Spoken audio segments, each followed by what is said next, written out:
Hi hello welcome to our channel. నేను మీ anchor journalist Jagadish. మనం ఇప్పుడు కాకినాడలో ఉన్నామండి. మనతో పాటు ఉన్న గెస్ట్ కాకినాడ రూరల్ శాసనసభ్యులు శ్రీ పంతం నానాజీ గారు. పంతం నానాజీ గారు అనగానే ఒక ఫెరోషియస్గా ఉండే ఒక రాజకీయ నాయకుడు గుర్తొస్తూ ఉంటారు ఈ జిల్లా వారికి. సో ఆయనతో మాట్లాడి ఆయన జీవిత విశేషాలు, పార్టీ నిర్మాణం ఎలా ఉంది, ఇక్కడ పార్టీ పరిస్థితి ఎలా ఉంది, ఇలాంటివి తెలుసుకునే ప్రయత్నం అయితే చేద్దామండి. సార్ నమస్తే అండి. నమస్తే అండి. సార్ ఇప్పుడు పంతం నానాజీ గారు అనగానే పంతం నానాజీ గారు పట్టిన పంతం విడవరు అంటారు. ఏంటి సార్ అంటే ఫస్ట్ నుంచి రాజకీయాల్లో ఉండేటప్పుడు, అంటే రాజకీయాల్లోకి వచ్చిన తర్వాత అలాగా అంటే ఫెరోషియస్గా ఉండడం అంటే ఒక లక్షణంగా మార్చుకున్నారా, లేకపోతే మొదటి నుంచి అలా ఉండేవారా? ఫెరోషియస్ అంటే ఈ గత 5 సంవత్సరాలుగా వీళ్ళు పెట్టినటువంటి ఇబ్బందులు, దానివల్ల మేము మనుషులు చెప్తే మారాం. కానీ మేము జనరల్గా ఎప్పుడు కూడా పొలిటికల్ ఫ్యామిలీ నుంచి వచ్చాం. చిన్నప్పటి నుంచి రాజకీయం చూసాం, అన్ని రకాల స్టెప్స్ రాజకీయం చూసాం. అలా నా పర్సనల్గా వస్తువులకు కూడా నేను పంతం వారు పేరు పూర్వం నుంచి ఉన్న పేరు, ఆ ఒక్క పేరుతోటే రాజకీయం. నేను చిన్న డిసిసి మెంబర్ దగ్గర నుంచి అట్లా step wise DCC general secretary, general secretary, Kakinada city Congress president, అట్లాగే పిసిసి మెంబరు, అట్లాగే జిల్లా కాంగ్రెస్ అధ్యక్షుడు, కార్పొరేషన్ చైర్మన్, అలా అంచెలంచెలుగా నేను ఎదుర్కొంటూ వెళ్ళాను తప్ప నేను అంటే ఫెరోషియస్ అన్న మాట దగ్గరికి వస్తే ప్రతి మనిషిని ఫెరోషియస్ చేస్తారు వీళ్ళు ఈ 5 సంవత్సరాలుగా. ఏంటంటే అసలు ఏదైనా ఒకటి కాకపోతే ఒకటైనా సవ్యంగా జరిగితే ఒక మానవ హక్కులు అన్నది లేకుండా చేసిన పరిస్థితిలో మేము కొంచెం ఫెరోషియస్గా బిహేవ్ చేయాల్సి వచ్చింది తప్ప సన్నివేశాలు చాలా తక్కువ ఉంటాయి. మాకు కోపం వచ్చిన సన్నివేశాలు చాలా ఓపికగా కూర్చుంటాం, అందరి సమస్యలు వింటాం, అన్ని సమస్యలు అందుబాటులో ఉంటాం, అన్నీ చేయడం. ఎన్నో సంవత్సరాల నుంచి కాంగ్రెస్ పార్టీలో మా ప్రస్తావన అంతా కాంగ్రెస్ పార్టీలో సాగింది. తర్వాత కళ్యాణ్ గారు వచ్చిన తర్వాత కళ్యాణ్ గారి యొక్క ఆదర్శాలు చూసి, ఆదర్శాలు నోటితో చాలామంది చెప్తారు కానీ ఆదర్శాలు గ్రౌండ్ చేసే వ్యక్తి కళ్యాణ్ గారు అని చెప్పి ముందే తెలుసుకున్నాం. ఈ 6-7 ఏళ్ళ ప్రయాణంలో పూర్తిగా ఆయన గురించి తెలుసుకోవాలి. సార్ ఇప్పుడు కళ్యాణ్ గారు ఇందాక అంటే కళ్యాణ్ గారి విషయం వచ్చినప్పుడు ఒక ఆదర్శాలని అంటే మామూలు మాటల్లోనే కాదు చేతల్లో చెప్పే వ్యక్తి అని అన్నారు కదండి. అంటే మీరు కాంగ్రెస్ నుంచి ఇందులోకి వచ్చారు, జనసేనలోకి వచ్చారు. అలాగే కళ్యాణ్ గారు అన్నయ్య ఇప్పుడు చిరంజీవి గారు ప్రజారాజ్యం పెట్టినప్పుడు మరి ఎందుకు అందులోకి వెళ్ళేసారు? ఏమైనా ప్రత్యేకమైన కారణాలు ఏమైనా ఉన్నాయా, లేకపోతే అప్పుడు మీ కాంగ్రెస్ పార్టీతో ఉండే అనుబంధం వల్ల అలాగ ఉండిపోవాల్సి వచ్చిందా? నేను కాంగ్రెస్ పార్టీతో ఉన్న అనుబంధం వల్ల నేను ఉండిపోయానండి. నేను అప్పుడు కూడా నాకు చిరంజీవి గారు పార్టీ పెట్టినప్పుడు కూడా లోకల్గా చిరంజీవి గారి దగ్గర నుంచి కాదు కానీ లోకల్గా కొంతమంది నన్ను జాయిన్ అవ్వమని చెప్పడం, అంటే మా మూలాల పూర్వం నుంచి కాంగ్రెస్ తోటి ఉండడం, కాంగ్రెస్ మీద ఒక నమ్మకం ఉండడం. అప్పుడు ఇంకా చిరంజీవి గారి మీద మాకు ఒక నమ్మకం ఏర్పడలా. ఎందుకంటే సడన్గా రాత్రి పెట్టినట్టుగా పార్టీ అప్పట్లో ఏదో 83లో చెల్లింది. కానీ ఏంటో చిరంజీవి గారు అది సినిమా ముఠామేస్త్రి సినిమా ఆ టైంలో రావాలి. ఆయన వాక్యం లేని టైంలో జనరంజనమైన పాలన రాజశేఖర రెడ్డి అందిస్తున్న టైంలో వచ్చాడు ఆయన. ఆయన వచ్చిన టైమింగ్ కూడా తప్పది. అంటే ముఠామేస్త్రి టైంలో చిరంజీవి గారు పార్టీ పెట్టుంటే నిజం గెలిచే అవకాశం ఉండేదా సార్? 100% సార్. వ్యాక్యూమ్ ఉండేదా అప్పుడు? మొత్తం నేను కాంగ్రెస్లో అప్పుడు ఉన్నప్పుడు కాంగ్రెస్లో పెద్ద లీడర్స్ అందరూ ఈ రెడ్డి యొక్క కొంత పరిపాలన మీద అసంతృప్తితో, చాలా అసంతృప్తితో బీసీ వర్గాలు అలాగే కాపు వర్గాలు అన్ని వర్గాలు కూడా ఆ టైంలో చాలామంది చిరంజీవి గారి చుట్టూ తిరిగారు పార్టీ పెట్టమని.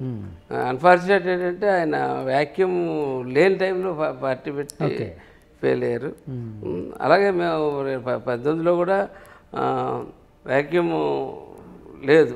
యాక్చువల్గా చెప్పాలంటే మేము పార్టీ నిర్మాణాత్మకంగా పూర్తిగా తయారవ్వలేదు. అయినా కూడా చాలా చోట్ల మంచి స్కోర్ తెచ్చుకున్నాం. మా ఉనికి వల్ల కొన్ని 20-30 సంఖ్యల్లో సీట్లు పోయి మా విలువేటో పార్టీలకు అందరికీ తెలిసి వచ్చింది. ఈవేళ మా 100% రిజల్ట్ తోటి ఓకే. కూడా ఇవాళ అంటే 2024లో కూటమి కట్టడానికి 2019లో మీరు చేసిన పెర్ఫార్మెన్స్ అనేది ఒక కారణం అని అనుకోవచ్చా అండి? ఒక బలమైన కారణంగా ఆ పార్టీలకి పనికొచ్చింది అంటే వేరే పార్టీలు మిమ్మల్ని రికగ్నైజ్ చేసేటట్టు. డెఫినెట్గా సార్. కళ్యాణ్ గారు 2019 ఓటమి తర్వాత నెల రోజులు కూడా మమ్మల్ని నిద్రపోనలేదు. నెల రోజులు తిరగకుండానే కళ్యాణ్ గారికి ఓటేయకుండా తప్పు చేసాము రా అని చెప్పి ప్రజలు అనుకునే రీతిలో మమ్మల్ని నడిపించాడు ఆయన. ఆ రీతిలో మీరు చూడండి, భవన నిర్మాణ కార్మికుల దగ్గర నుంచి చూసుకుంటే ఇక్కడ ప్రతి అంశంలోని కూడా ఎక్కడన్నా మంచినీరు గురించి కానీ దేని గురించి కానీ ప్రతి అంశం మీద ఎలుగెత్తి చాటాడు, ప్రతి చోట తిరిగాడు. ఒక ప్రధాన ప్రతిపక్షం చేయవలసిన పని పవన్ కళ్యాణ్ గారు చేశారు. అవాలంటే నేను మా కూటమి ప్రభుత్వంలో తెలుగుదేశాన్ని నేను కామెంట్ చేయట్లేదు, కానీ ఆ రోజు తెలుగుదేశం శ్రేణులు బయటికి రావడానికి కూడా భయపడి స్థాయిలో ఉన్నప్పుడు, అంటే అప్పట్లో చంద్రబాబు గారు ఫెయిల్ అయ్యారంటారా? చంద్రబాబు గారు ఫెయిల్ అయ్యారని కాదు, కూటమి శ్రేణులా అంటే లోకల్లో క్యాడర్లో ఎందుకు గతంలో పదవులు చేస్తున్నారు, అవి చేస్తున్నారు. పదవి చేసిన ప్రతి ఒక్కరి మీద చిన్నదో పెద్ద ఎలిగేషన్ ఉంటుంది, లేకపోతే చాలా ఇబ్బంది ఉంటుంది, దాని మీద అసంతృప్తిదారులు ఉంటారు. అటువంటిప్పుడు మేము ఫ్రెష్గా ఉన్నాం, మా మీద ఎవరు అసంతృప్తిదారులు ఉంటారు, మేము ఏ పదవులు చేయలేదు అప్పుడు దాకా. కాబట్టి మేమే ఎదుర్కోగలిగాం, మేమే లోకల్ పార్టీస్లో మేమే పోటీ చేయగలిగాం. కాబట్టి అది అంతా చేసింది ఎవరు అనుకుంటే కళ్యాణ్ గారు. మాకేమో పిఎస్సి చైర్మన్గా నాదెళ్ల మనోహర్ గారు మాతో చేయించి ప్రతి జిల్లా తిరిగి మమ్మల్ని కూడా అనేక జిల్లాలకు ఇన్ఛార్జీలుగా పంపించి మాతో కూడా చేయించి పార్టీని మాలో చాలామందికి నమ్మకం లేని స్థాయికి పార్టీని ఆయన తీసుకొచ్చాడు. ఓకే సార్, ఇప్పుడు మీరు 72,000 ఓట్ల మెజార్టీతో గెలిచారు, పైచిలుకు మెజార్టీ 72,000 కంటే ఎక్కువ. మీ అధినాయకులు కళ్యాణ్ గారు 70,000 ఓట్ల మెజార్టీ, అంటే కళ్యాణ్ గారి కంటే కూడా 2,000 ఓట్ల మెజార్టీ మీకు వచ్చింది. ఎప్పుడైనా నాకు వచ్చిన 72,000 ఓట్లు కూడా కళ్యాణ్ గారి వల్ల కదా వచ్చాయి. ఏంటంటే ఇప్పుడు నా కాన్స్టిట్యున్సీ పెద్దది, నా కాన్స్టిట్యున్సీలో అర్బన్ ఓటు ఆలోచించి వేసి ఓటు ఉంది. అలాగే కులాల కాంబినేషన్లు అనేక రకాల మీద కాన్స్టిట్యున్సీ పెద్ద దాని మీద 1,000-2,000 ఓట్లు పెద్దది. కానీ ఇప్పుడు నాకు బేసిక్ ఓట్లు ఉంటాయి, ఏముంటాయి 5,000 ఉంటాయి, 10,000 ఉంటాయి. మిగిలిన 62,000 ఓట్లు ఆయన వాళ్ళు వచ్చినట్లే కదా. అంటే కాదు సార్, అంటే నేను అనేది ఏంటంటే కళ్యాణ్ గారి కంటే మీ అధినాయకుడి కంటే కూడా మీకు 2,000 ఓట్లు ఎక్కువ మెజార్టీ వచ్చినప్పుడు కొంచెం చిన్న గర్వం కానీ చిన్న పాజిటివ్ ఎనర్జీ కానీ వచ్చిన సందర్భాలు ఏమైనా ఉన్నాయా? అధినాయకుడి కంటే కూడా నేను ఎక్కువ తెచ్చుకున్నానండి. గర్వం అయితే నాకు రాలేదు, కానీ అంత మంచి అవకాశం నా పక్కన ఆయన పోటీ చేసి నాకు అన్ని ఓట్లు రావడానికి కారకుడైనందుకు చాలా సంతోషపడ్డాను. సో కళ్యాణ్ గారి పిఠాపురంలో పోటీ చేయడం వల్ల మీకు అంత మెజార్టీ కూడా వచ్చిందనేది మీరు నమ్ముతూ ఉన్నారు. సార్, ఇప్పుడు కళ్యాణ్ గారు అనగానే వెంటనే పిఠాపురం అంటే కళ్యాణ్ గారు అంటే పిఠాపురం అంటే ఇప్పుడు వరల్డ్ వైడ్ బ్రాండ్ అయిపోయింది. సో పిఠాపురం మీ పక్కనే ఉంది కాబట్టి అడుగుతున్నాను సార్, అంటే మీకు సంబంధం లేకపోయినా మీరు పరిశీలిస్తూ ఉంటారు కాబట్టి పిఠాపురం పరిస్థితి ఎలా ఉంది సార్? అంటే ఎలక్షన్ల ముందు ఎలా ఉంది, ఇప్పుడు ఎలా ఉంది, ఈ 8 నెలల్లో అంటే కళ్యాణ్ గారు గెలిచిన 7-8 నెలల్లో ఎలా ఉంది? ఒక విషయం చెప్తాను, దీన్ని 2 అంశాల కింద మార్చుకోవాలి. ఓకే, ఒకటి రాజకీయ అంశం, ఒకటి అభివృద్ధి అంశం. రాజకీయ అంశం కావాల్సింది రాజకీయ నాయకులకి, అభివృద్ధి అంశం కావాల్సింది ప్రజలకి. ఈ 2 అంశాల్లో ఈవేళ తెలుగుదేశం శ్రేణులు ఉంటారు, వాళ్ళు కొంచెం మనకి ఎంతన్నా సవత పెట్టలను అన్న అంత పదం వాడక్కర్లేదు, కానీ మనకి కొంచెం దూరంగానే ఉంటారు కదా. దూరం అంటే ఇన్సెన్స్ కార్యక్రమాలు కలిసి చేస్తాం, ఏం చేసినా ఆ పార్టీ ఈ పార్టీయే. అంటే కాదు సార్, అంటే భౌతికంగా శరీరాలు కలిసిన అంటే పార్టీల పరంగా శరీరాలు కలిసిన మనసులు కలవలేదంటారా? మనసులు కలవలేదని కాదు నేను చెప్పేది, ఆ పార్టీ ఈ పార్టీయే. ఓకే, మనసులు ఎలా కలుస్తాయి? మనసులు కలవంటే టైం పడుతుంది సార్. ఓకే, జస్ట్ ఎలక్షన్ ముందు కలిశారు, ఏమో ఒక 5 ఏళ్ళు 10 ఏళ్ళు ఇప్పుడు తమిళనాడులో కర్ణాటకలో సుదీర్ఘమైన అటువంటి పొత్తులు నడుస్తూ ఉంటాయి, అప్పుడు ఆటోమేటిక్గా కలిసిపోతాయి. ఇక్కడ అలా కలిసిపోతాయి. ఇక్కడ కళ్యాణ్ గారు పెట్టుకున్నది ప్రధానమైన అంశం, పిఠాపురాన్ని ఒక ఇన్స్టిట్యూషన్స్ కానీ ఒక ఇండస్ట్రీస్ కానీ ఒక ప్రపంచ గుర్తింపు చెప్పి స్థాయిలోకి తీసుకెళ్లాలనే ఒక ఆలోచనతో చేస్తూ ఉన్నారు. ఉప్పాడ నుంచి కాకినాడ దాకా కూడా ఒక బీచ్ని బ్రహ్మాండమైన అభివృద్ధి చేసి ఒక పర్యాటక కేంద్రంగా తయారు చేద్దామని చెప్పి ఒక ఆలోచనతో ఉన్నారు. మీరు చూడండి, మీరు 2 సంవత్సరాలు తిరగకుండా కాకినాడ పిఠాపురం కలిసిపోతాయి, జంట నగరాలు అయిపోతాయి, అన్ని ఇన్స్టిట్యూషన్స్ వస్తాయి, అన్ని రకాలన్నింటికి కృషి చేస్తూ ఉన్నారు. ఈవేళ నేను సుమారు 200 రోడ్లు 80 to 90% పూర్తి చేశాను అంటే కళ్యాణ్ గారు ఇచ్చిన స్ఫూర్తి, కళ్యాణ్ గారు తెచ్చిన ఫండ్సే. నేను ఒకటే కాదు, జనసేన ఉన్న చోటే కాదు, ఎలా చేసి పల్లెటూరులో ఎక్కడ పత్తిపేట అవచ్చు, పెద్దాపురం వచ్చు, జగంపేట వచ్చు, ఎక్కడన్నా పెద్ద ఎత్తున నిధులు తీసుకొచ్చి ఆయన ఈవేళ రోడ్డు లేని పండక్కి చంద్రబాబు గారు అన్నారు సరే, పండక్కి వచ్చిన వాళ్ళు ఎవరన్నా కంప్లైంట్ చేస్తే ఎమ్మెల్యేలు బాధ్యతలు చేస్తారని. ఆ ఒక్క పదానికి మేము ఆర్ఎండ్బి వాళ్ళని, పంచాయతీరాజ్ వాళ్ళని అందరినీ కూర్చోబెట్టి ప్రతి చోట ప్యాచ్ వర్క్లు అయ్యేటట్టు చేసాం. అది మంచి కాంబినేషన్ కుదిరింది వాళ్ళిద్దరికి. అలాగే పిఠాపురంలో కూడా చిన్న చిన్న లోకల్ బాడీస్ ఎలక్షన్స్లో అట్లా చిన్న చిన్న ఇబ్బందులు వస్తూ ఉంటాయి. ఎప్పుడైనా విత్ ఇన్ ద పార్టీ కూడా వస్తుంది, పార్టీకి రావడం కాదు, విత్ ఇన్ ద పార్టీ జనసేనలో రావచ్చు, విత్ ఇన్ ద పార్టీ టీడీపీలో రావచ్చు. అవి సర్వసాధారణం, అది రాజకీయ అంశం. అవి నిరంతరం జరుగుతూనే ఉంటాయి, చిన్నదో పెద్దదో డిస్టర్బెన్సెస్. ఇక్కడ ప్రధానంగా మనం చూసుకోవాల్సింది ఏంటంటే కుప్పంలో చంద్రబాబు నాయుడు గారు ఎలా డెవలప్ చేశారో, పులివెందులు రాజశేఖర రెడ్డి గారు ఎలా డెవలప్ చేశారో, ఈవేళ పిఠాపురానికి ఆ మహర్దశ పట్టింది. పిఠాపురం ప్రజలకి ఆ రాజయోగం వేళ కలుగుతూ ఉంది. పూర్వం ఎప్పుడో పిఠాపురం మహారాజా గారు టైంలో ఉన్నట్టు వైభవం ఈవేళ పిఠాపురానికి పట్టడం ఉంది. అది పవన్ కళ్యాణ్ వల్ల. సో పవన్ కళ్యాణ్ గారిని పిఠాపురంకి దొరికిన ఒక నయా మహారాజు గారిగా భావించవచ్చు అంటారా? అంటే అలాగే ఏమైనా అభివర్ణిస్తారా మీరు? అంటే పిఠాపురం జమీందారు గారు మీరు కాదు నేను అంటే అభివృద్ధి సెన్స్లో అడుగుతున్నానండి. అంటే మీరు పిఠాపురం జమీందారు గారు రాజావారు ఎలా ఉండేవారో అప్పట్లో అభివృద్ధి ఎలా ఉండేది, ఇప్పుడు అలా ఉందన్నారు కదా, దానికోసం అని అడుగుతున్నాను. అంటే పిఠాపురం మహారాజు గారు కూడా మనసున్న మహారాజు. ఈ చుట్టుపక్కల మనం మెడికల్ కాలేజ్ ఉందన్నా, బిఆర్ కాలేజ్ ఉందన్నా, జిల్లా పరిషత్ ఉందన్నా, ఏమన్నా ఇక్కడ జనరల్ హాస్పిటల్ ఉందన్నా, ఇవన్నీ ఆలిదానాలు చేసినాయి. అంత మనసున్న మహారాజు ఇద్దరు కూడా మనసున్న మహారాజులే. ఇప్పుడు ఈవేళ ఒక రైతు కష్టం వస్తే ప్రభుత్వం ఆదుకోవాలి. ఎవరు ఆదుకున్నారండి ఇంతకాలం? స్వయంగా ప్రతి చోట మీటింగులు పెట్టి వెళ్ళి స్వయంగా చనిపోయిన రైతు కల్లా ప్రభుత్వంలో లేనప్పుడు ఇచ్చింది ఎవరండి? పవన్ కళ్యాణ్ గారు తప్ప వచ్చి ఆంధ్రప్రదేశ్ పుట్టిన తర్వాత ఎవరన్నా చేసే వాళ్ళు ఎవరన్నా ఉన్నారండి? అటువంటి వాటిల్లో మనసున్న మహారాజు పిఠాపురం మహారాజు గారికి ఎంత మనసు ఉందో అంత పెద్ద మనసు ఈయనకు ఉంది. పిఠాపురం మహారాజు గారి తర్వాత పిఠాపురానికి వచ్చిన మహారాజు ఆయనే. సార్ ఇప్పుడు పవన్ కళ్యాణ్ గారిని అభివర్ణించాలి అంటే ఒక ముక్కలో కానీ ఒక వాక్యంలో కానీ అభివర్ణించాలంటే ఏమని చెప్తారు మీరు? ఏ విధంగా డిఫైన్ చేస్తారు ఆయన్ని? చెప్పాను కదా, మనసున్న మహారాజు, అందులో డౌట్ లేదు. రేపటికి ఏముందో చూడడం.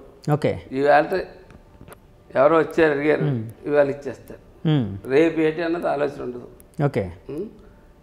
ఆయన జాతకం అలాంటిదో ఆయన చేస్తున్న పనులు భగవంతుడు అనడంతో ఆయనకి అలా వస్తూనే ఉంటుంది. ఆయన ఇస్తూనే ఉంటాడు, వస్తూనే ఉంటాడు, ఇస్తూనే ఉంటుంది, అలా జరుగుతూనే ఉంటుంది.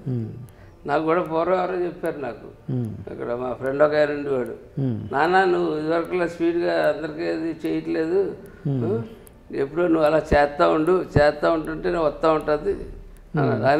అప్పటి నుంచి నేను అది ఆదర్శంగా తీసుకున్నాను. అది ఇప్పుడు కళ్యాణ్ గారిలో నేను చూస్తున్నాను. నేను దాన ధర్మాలు చేయడం, లేకపోతే ఇతరులకు ఇవ్వడం సహాయపడడం అని అనుకోవచ్చు. దాన ధర్మాలు అనే మాట పక్కన పెడితే సహాయం. ఎందుకంటే ప్రధానంగా ఏం చేసేది అన్ని సహాయాలే. అదే మీ అధినేత దాన ధర్మం అనే మాటను అయితే ఆయన అంగీకరించరు. యాక్చువల్ పవన్ కళ్యాణ్ గారు సహాయం అనే దాన్ని సర్వీస్ అంటారు. దాన్ని కూడా సహాయం అని కూడా అనరు, ఆయన సర్వీస్ అంటారు. మేము పార్టీ ఆఫీస్ దగ్గర ఇది పెట్టామండి, గ్రీవెన్సీలు పెట్టాం. గ్రీవెన్సీలు పెట్టి ఈరోజు కడప దగ్గర నుంచి అనంతపురం దగ్గర నుంచి చూసుకుని ఇచ్చాపురం దాకా చూసుకుంటే అక్కడ కూర్చుని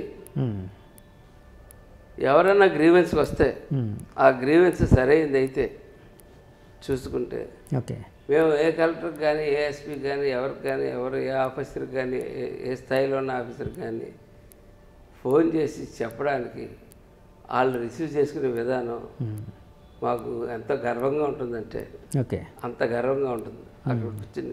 అక్కడ కూర్చుని ఆ గ్రీవెన్స్ చేసినప్పుడు అనేక కుటుంబాలకి ఆ గ్రీవెన్స్ని మళ్ళీ మేము ఫాలోఅప్ చేస్తాం. ఓకే తర్వాత జరుగుతున్నాయా లేదో అందులో ఫేక్ కూడా కొన్ని వస్తూ ఉంటాయి. కొంతమంది ఒక రోజు నా సెల్ ఫోన్ పట్టుకోపోయాడు ఒకడు అక్కడ పెట్టుకుంటే ఓకే ఏంటంటే నాకు 5 ఏళ్ళలో కలిసిపోయింది అన్నాడు. అటువంటి వాళ్ళు వస్తూ ఉంటారు, ఒకటి అరా ప్రతి చోట వస్తూ ఉంటారు. కానీ మేము 180 మందికి అది పెట్టి చాలామంది చెప్పారు ఫస్ట్లో ఇవన్నీ తలకాయ నొప్పులు తెచ్చి పెట్టుకోవడం ఎందుకు వద్దన్నారు. కానీ సక్సెస్ఫుల్గా వాళ్ళకి 5వ నెలలో అంత నడుస్తుంది. నాది అప్పుడే 2 ట్రిప్పులు అయిపోయింది. నాది 3వ ట్రిప్ మళ్ళీ రొటీన్ ఎమ్మెల్యేలు ఒకరి తర్వాత ఒకరి తర్వాత ఓకే నాది 3వ ట్రిప్ కూడా వచ్చేస్తూ ఉంది. కానీ చాలా సక్సెస్ఫుల్గా ఆయన లోపల నుంచి చేస్తున్నాడు, మేము బయట నుంచి చేస్తున్నాం. ఏదన్నా సరే ఫైనల్గా ఆ గ్రీవెన్స్ ప్రతిదీ ఆయన దృష్టిలోకి వెళ్తుంది. ఆయన స్థాయిలో అని ఆయన పూర్తి చేస్తారు. ఇందాక మీరు ఒక మాట అన్నారండి, అంటే మీ నియోజకవర్గంలో రోడ్లు ఇలాంటివి బాగుపడడానికి పవన్ కళ్యాణ్ గారి కారణం. అంటే నా నియోజకవర్గమే కాకుండా ఇతర నియోజకవర్గాలు అంటే మీ జిల్లాలోని ఇతర అంటే టీడీపీ నాయకుల నియోజకవర్గాలు కూడా బాగుపడ్డాయి ఇట్లాగని అన్నారు. దానికి కూడా పవన్ కళ్యాణ్ గారు అనే ఒక కారణం అంటే లేకపోతే ఒక ఎనర్జీ పనిచేసింది అని అనుకోవచ్చా ఆ అభివృద్ధికి? డెఫినెట్గా అండి. ఎందుకంటే పవన్ కళ్యాణ్ గారు డిప్యూటీ సీఎం అయ్యి ఈ 6 నెలల కాలంలో పార్టీతోటి కొంచెం మేము దూరంగా అవుతూ ఉన్నాం. ఓకే ఈ 6 నెలల్లో ఆయన టోటల్ గవర్నమెంట్ విధానం, ప్రజలకు ఏం కావాలి, ఏం ఇస్తే ప్రజలకి మనం ఇచ్చిన ప్రామిస్లు ఎలా నిలబెట్టాలా, పైనుంచి నిధులు ఎలా తెచ్చుకోవాలా, ఇచ్చిన నిధులు పైనుంచి నిధులు తెచ్చుకోవడం ఒక ఎత్తు, తెచ్చిన నిధి కింద దాకా వెళ్ళడం ఒక ఎత్తు. ఓకే అది చాలా పెద్ద విషయం. అది చాలా సింపుల్గా అనుకుంటారు, కానీ జగన్మోహన్ రెడ్డి తెచ్చేవాడు నిధులు, అయినా తెచ్చేవాడు. కానీ అవి కింద దాకా ఇక్కడ రాలేదు అనేది. ఓకే అంత కార్పొరేట్ లెవెల్లోనే అయిపోయింది. ప్రతి నిధి కింద దాకా వెళ్ళాలి. ఇవాళ నువ్వు ఆర్డబ్ల్యూఎస్ నుంచి కానీ, జల్ జీవన్ మిషన్ నుంచి కానీ, ఎన్ఆర్జీఎస్ నుంచి కానీ, పంచాయతీరాజ్ నుంచి కానీ, ఫారెస్ట్ ఎన్విరాన్మెంట్ దగ్గర నుంచి కానీ ఏం వచ్చినా సరే ఆయన ఖచ్చితంగా ప్రతి సబ్జెక్టు ఓరియంటెడ్గా ఉండిపోయాడు. ఇవాళ ఫుల్ గ్రిప్ తోటి సబ్జెక్ట్ తోటి ఉన్నాడు. ఇప్పుడు మళ్ళీ పార్టీ పునర్నిర్మాణానికి ఇప్పుడు స్టార్ట్ చేశారు. రేపు మార్చ్ ప్లేనరీ ఇక్కడే పెట్టబోతా ఉన్నాం.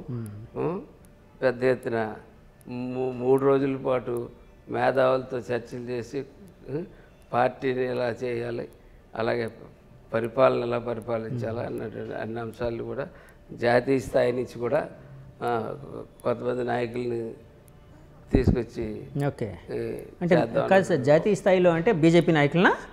జాతీయ స్థాయిలో ఉన్నటువంటి మా కూటమిలో ఎన్డీఏ కూటమి నుంచి నాయకులు నాయకులందరినీ కూడా పిలుద్దామని ఒక ఆలోచన అయితే జరుగుతాం. అంటే మీ జనసేన ప్లేనరీ మార్చిలో కదండి జరగబోతుంది ఇక్కడ? 12, 13, 14. ఓకే, మీ జిల్లాలో జరగబోతుంది. మా జిల్లాలో ఎక్కడ సార్ అది ప్లేస్? ఎక్కడైనా ప్లేస్ పిఠాపురం దగ్గర ఐడెంటిఫై చేశారండి ప్లేస్. అయితే ఈ ఎలక్షన్ కోడ్ ఫిబ్రవరిలో అయిపోద్ది అనుకుంటాను. మొన్న తెలిసింది. ఆ వేళ కొంచెం డౌట్ పడ్డాం మీటింగ్ రోజు. ఓకే, ఎలక్షన్ కోడ్గానే ఉంటుందేమో అని. ఎలక్షన్ కోడ్ ముందే అయిపోతుంది కాబట్టి ఆ ప్రాబ్లం ఉండదు. ఆ 3 రోజులు కాకినాడ జిల్లా రంగ వైభవంగా చాలా బ్రహ్మాండంగా ప్లేనరీ జరుగుతుంది. ఇది ఏంటంటే ఈ కాకినాడ కాంగ్రెస్ పార్టీకి కానీ, ఓకే, భారతీయ జనతా పార్టీకి కానీ గతంలో ప్లేనరీలు చేసుకున్నటువంటి ప్రదేశం ఇది. ఓకే, ఇక్కడే జరిగేది జాతీయ ప్లేనరీలు. ఆ 2 నేషనల్ పార్టీలకి ఇక్కడ జరిగింది. ఇది ఇవాళ 3వ పార్టీ ఇక్కడ ఈ కాకినాడ జిల్లాలో జరుగుతూ ఉంది. ఖచ్చితంగా ఆ స్థాయికి ఈ పార్టీని ఆయన తీసుకెళ్ళగలని చెప్పి అంటే కాకినాడ కథం తొక్కే రణస్థలం కొన్ని పార్టీలకి, ముఖ్యంగా మీ పార్టీకి అనుకోవచ్చా అండి? ఖచ్చితంగా. సార్, ఇప్పుడు పవన్ కళ్యాణ్ గారు చాలాసార్లు అంటే చాలా మీటింగ్స్లో ఆయన ఒక మాట చెప్పేవారండి. అంటే నేను ఎవరి నుంచి పార్టీని నడపడానికి ఎవరి నుంచి డొనేషన్లు స్వీకరించను, నేను సినిమాలు చేస్తూ వచ్చిన రెమ్యూనరేషన్ పార్టీ కోసం ఖర్చు పెడుతున్నాను ఇట్లాగని చెప్పి. అంటే అందులో అంటే ఇప్పుడు మీరు సరే పవన్ కళ్యాణ్ గారు అలా చెప్పేవారు, వైసీపీ వాళ్ళు దాన్ని తప్పు పట్టేవారు, అదంతా ఫేక్, ఆయన ఉట్నే అలాగ ప్రజల్ని మిస్లీడ్ చేయడానికి అట్లా చెప్తున్నారు ఇట్లాగని. అంటే అందులో ఆ స్టేట్మెంట్ మీద మీ స్టాండ్ ఏంటి? అంటే మీరేమనుకుంటున్నారు? అంటే ఇందులో 2 విధానాలు ఉంటాయండి. ఆయన ఖర్చు పెడతా ఆయన సొంత పోషణతో పార్టీ ఆఫీస్ కట్టాడు. ఆయన ఇప్పుడు దాకా జరిగిన పెద్ద పెద్ద మీటింగ్లన్నింటినీ కూడా ఆయన సొంత ఖర్చులతో పెట్టాడు. మొత్తం ఆయన ఖర్చు చేయండి, ఆయన ఖర్చులతో పెట్టాడు. మా ఆఫీస్లో రెగ్యులర్గా భోజనాలు పెడతారు పిల్లలకి, అందరికీ అందరినీ. ఇంకొంచెం వెనక్కి వెళ్తే వాళ్ళు 100-120 మందికి అకామిడేషన్లు కూడా ఆయన అరేంజ్ చేసి అంత కింద నుంచి తీసుకొచ్చాడండి పార్టీని ఆయన. చాలా అసలు ఇప్పుడంటే అందరికీ ఏదో ఆయన ఎత్తుంది, ఏదో సింపుల్గా అయిపోయింది అన్నట్టు కనపడద్దు. కానీ నేను లేటుగా వెళ్ళినా, నేను 6 సంవత్సరాల ముందు వెళ్ళి ఆయన 10 సంవత్సరాల ముందు పార్టీ పెట్టాడు. నేను 7 సంవత్సరాలు వెనకంటే 3 ఏళ్ళు వెనకెళ్ళినప్పటికీ కూడా ఆయన కింద నుంచి తీసుకొచ్చిన విధానం పార్టీని చాలా బాగా తీసుకొచ్చారు. ఎవరి దగ్గర నుంచి డబ్బులు తీసుకోను అంటే ఎవరు కనుక డబ్బులకి వెళ్ళడు ఆయన. ఎవరైనా అంతమంది వస్తుంటారు, సార్ మీరు మంచి కార్యక్రమం చేస్తున్నారు, నా డబ్బులు కూడా 5 లక్షలు ఇస్తున్నాను, 10 లక్షలు ఇస్తున్నాను, ఖర్చు పెట్టానంటే తప్పకుండా తీసుకుంటాం. సర్వసాధారణం కదండి. ఎందుకంటే మిగిలిన రాజకీయ పార్టీలకి మా రాజకీయ పార్టీకి ఒక తేడా ఉంది. ఏంటి సార్? మిగిలిన రాజకీయ పార్టీలకి రాజకీయ పార్టీలకి అయ్యే ఖర్చులే అవుతాయి. మా పార్టీకి రాజకీయ పార్టీలకి అయ్యే ఖర్చులతో పాటు సేవా సంఘం లాగా, ఇప్పుడు సేవా సంస్థ లాగా ఖచ్చితంగా ఎవరో ఒకరికి ఏదో సేవలు చేస్తా, ఎవరో ఒకరికి ఆర్థిక సహాయాలు చేస్తా, ఎంత ఎంత హై ఎక్స్పెక్టేషన్స్ మీద ఉంటున్నారంటే కళ్యాణ్ గారి దగ్గరికి వచ్చేవాళ్ళు 30 లక్షలు, 40 లక్షలు, 50 లక్షలు, ₹1 కోటి ఆపరేషన్ కూడా ఆయనే చేయించగలరు అన్నంత ఎక్స్పెక్టేషన్స్ వస్తూ ఉన్నారు. ఆయన వీలున్నప్పుడు కొన్ని చేయిస్తూ ఉన్నారు, కొన్ని ఎవరికోళ్ళకి అడ్రస్ చేస్తూ ఉన్నారు, ఏదో వీలైనంత వరకు చేయగలుగుతూ ఉన్నారు, చేసుకుంటారు ఉన్నారు. అంటే మిగిలిన పార్టీకి మా పార్టీకి వాళ్ళకి ఏంటంటే వేదికలు నిర్మాణం చేసుకోవడానికి, ఫ్లెక్స్లు కట్టుకోవడానికి, బ్యానర్లు కట్టుకోవడానికి, మీటింగులు పెట్టుకోవడానికి డబ్బులు కావాలి తప్ప మాకు దానికి ప్లస్ దీనికి ఈ రెండింటికి కావాలి మాకు. సార్, ఇందాక మీరు ఒక మాట అన్నారంటే మీరు పూర్వం నుంచి కూడా అంటే మీ అంటే బ్యాక్గ్రౌండ్ ఒక రాజకీయపరమైన బ్యాక్గ్రౌండ్ అన్నారు కదండి. ఏంటి సార్ మీ ఫాదరు మీ తాతగారులు అలాగ కాంగ్రెస్లో ఉన్నారండి? అంటే మా చిన్న తాతగారు ఒక ఆయనేమో ఎమ్మెల్యే చేశారు, మంత్రి చేశారు. ఏం పేరు సార్? పంతం పద్మనాభం గారు. పంతం పద్మనాభం గారు. నేను స్టాచ్యూ కూడా కట్టించాను నేను కల్పనా సెంటర్లో. చూశాను సార్. అట్లాగే పంతం రాజారావు అని చెప్పి ఆయన సమితి ప్రెసిడెంట్ చేశారు. నా మేనమామ ఏమో సమితి ప్రెసిడెంట్ చేశారు, అలాగే ఎమ్మెల్యే కూడా చేశారు నా మేనమామ. పూర్వం నుంచి రాజకీయ కుటుంబం వచ్చాం, కానీ ఒకరోజే రాజకీయ కుటుంబంతో సీట్ పట్టుకుని రాలే. నేను కింద నుంచి పని చేసుకుంటా నా స్వయశక్తితోటి. అఫ్కోర్స్ మా ఫ్యామిలీని అభిమానించే వాళ్ళు, చేసేవాళ్ళు చాలామంది ఉంటారు. వాళ్ళు కూడా ఎప్పుడు నేను ఇందులోన 100 పార్టీలే మారలేదు, ఆ పార్టీలోనా నన్ను అభిమానిస్తున్నారు, ఇప్పుడు ఈ పార్టీలోనా అభిమానిస్తూ ఉన్నారు. సార్, ఇప్పుడు రాజకీయాలు అనగానే యాక్చువల్గా నాయకులకి అంటే జనంతో మమేకం అవ్వాల్సింది అంటే పర్సనల్ లైఫ్ అనేది చాలా తక్కువ ఉంటుంది, ఆ స్పేస్ చాలా తక్కువ ఉంటుంది. అంటే ఫ్యామిలీకి కేటాయించడం, లేకపోతే మిగతా వాళ్ళగా ఎక్కడ పడితే అక్కడికి సరదాగా తిరగడానికి వెళ్ళారు, ఇలాంటివన్నీ ఉండవు. సో మీరు ఇవన్నీ తెలిసే అంటే అంటే మీ అంటే నేపథ్యం రాజకీయ నేపథ్యం అవడం వలన ఆ ఇన్ఫ్లుయెన్స్తో రాజకీయాల్లోకి వచ్చారా? ఆటోమేటిక్గా అంతేనండి. ఎందుకంటే అనుకోవాలి నేను మా కజిన్స్ వాళ్ళతోటి వాళ్ళందరూ రాజకీయ నాయకులు తిరుగుతూ ఉండేవాడిని. అప్పుడు కాంట్రాక్ట్లు చేసుకుంటే అప్పుడప్పుడు తిరుగుతూ ఉండేవాడిని. అలా తెలియకుండానే వెళ్ళిపోయాము. ఇప్పుడు ఇందులో రాజకీయాల్లో కూడా అండి, రాజకీయ నాయకుల్లో కూడా 2 రకాల రాజకీయ నాయకులు ఉంటారు. ఒక రాజకీయ నాయకుడు ఏంటంటే ఓవర్ నైట్ బీఫామ్ పట్టుకొస్తాడు, ఎమ్మెల్యే అయిపోతాడు, ఈ never has any applications to anybody. Okay. ఆ ఓటు ఆవేళ మ్యాండేట్, ఆ ఓటు అయిపోతాడు. ఓకే. అప్లికేషన్స్ అన్నవి చాలా తక్కువ సంఖ్యలో ఉంటాయి. ఓకే. ఇప్పుడు నాకులాంటి 25 సంవత్సరాల నుంచి తిరిగితే నాకు ఎంతమంది సహాయం చేసి ఉంటారు, ఎంతమంది ప్రోత్సహించి ఉంటారు, నన్ను ఎంతమంది ఎదరకు తీసుకొచ్చి ఉంటారు. వీళ్ళందరికీ నేను అప్లికేట్ అయి ఉంటున్నాను. ఓకే. వీళ్ళందరికీ అప్లికేట్ అయి ఉండడం వల్ల నాకు ఒక క్షణం తీరుకుంటలే. ఒక క్షణం ఎవరి మాట తీసేయలేను, ఎవరి మాట కొట్టేయలేను. ఎంతోమంది నన్ను నమ్ముకుని నాతో పాటు సంవత్సరాల తరబడి తిరిగారు. వాళ్ళందరికీ ఏదో ఒకటి చేయాలా, ఏదో నిలబెట్టాలా. ఇవన్నీ ఏంటంటే ఆ టైపు రాజకీయ నాయకుడికి ఈ టైపు రాజకీయ నాయకుడికి అంత తేడా ఉంటుంది. ఈ రోజుల్లో కార్పొరేట్ స్టైల్లో డబ్బులు ఉన్న వాళ్ళు టప్ అని తెచ్చుకుని సీట్ తెచ్చుకుని ఎమ్మెల్యే అయిపోతున్నారు, చేస్తున్నారు. లేదు పార్టీ ఓడిపోయింది, మళ్ళీ నువ్వు పో, మళ్ళీ వ్యాపారం లాస్ట్ ఇయర్లో మళ్ళీ ప్రవేశిస్తున్నారు. ఆ పద్ధతిని ఎంకరేజ్ చేయకూడదని నా ఉద్దేశం. సార్, ఇప్పుడు మీరు ఎమ్మెల్యే అయ్యి 8 నెలలు కదండి? 8 నెలలు ఎమ్మెల్యేగా ప్రమాణ స్వీకారం చేసి 8 నెలలు అయింది. ఈ 8 నెలల పీరియడ్ని కంపేర్ చేస్తే, అంటే ఎలక్షన్స్కి ముందు పంతం నానాజీ గారి ఇమేజ్ ఇప్పుడు ఇమేజ్ కంపేర్ చేస్తే పెరిగిందా తగ్గిందా? సార్ డెఫినెట్గా తగ్గుద్ది సార్. ఎందుకు సార్? Over expectation sir. ఈ 72,000 మెజారిటీ మనం ఏదో చేసేస్తాం అన్న తాపత్రయం, అందులోని 10 లక్షల కోట్ల రూపాయల అప్పులతోటి ఈ ప్రభుత్వం ఉండడం, కావాల్సింది నిధులు లేకపోవడం, ఇవన్నీ వాళ్ళ ఎక్స్పెక్టేషన్స్ లెవెల్స్ ఒకలా ఉంటాయి, మనం ఒకలా ఉంటాం. దెన్ మేము మళ్ళీ ఓవర్కమ్ అవుతాం.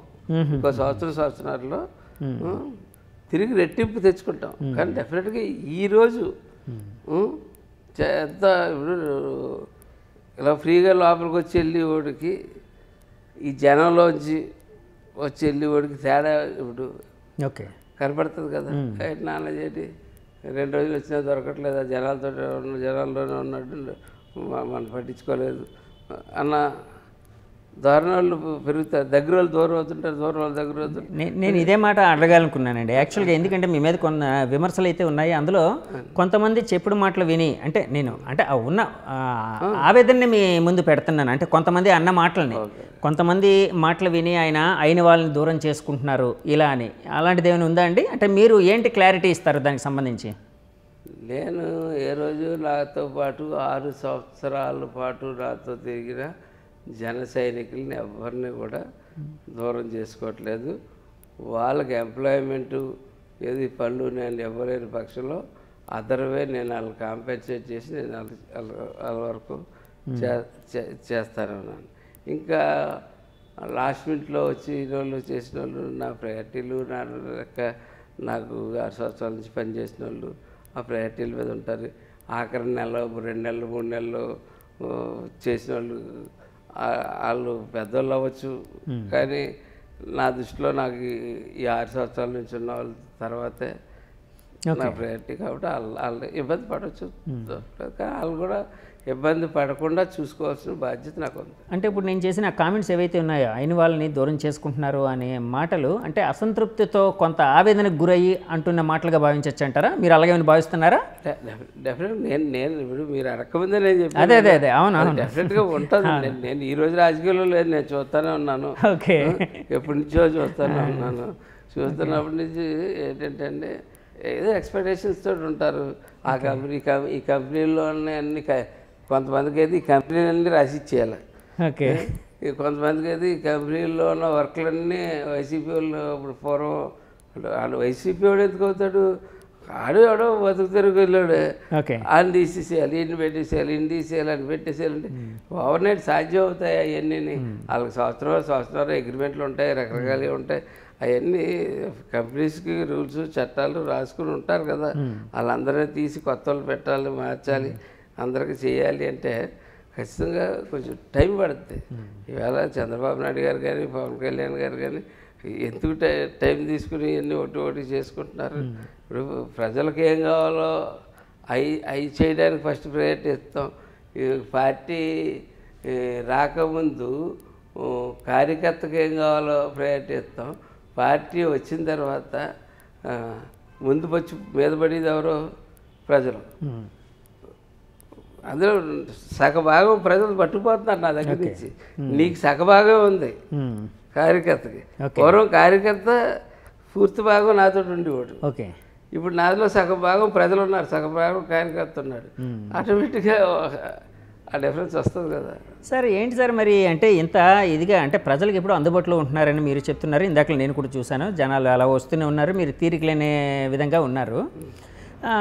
కూటమిలో లొక్కలొక్కలు అని అంటే మీకు కొంతమంది టీడీపీ శాసనసభ్యులు అంటే ఇక్కడ ఉండే మీ జిల్లా వాళ్ళకి పట్టలేదని కొన్ని వాదనలు అయితే వినిపిస్తున్నాయి, కొన్ని తమ్నైల్స్ అన్నీ ఉంటూ ఉన్నాయి.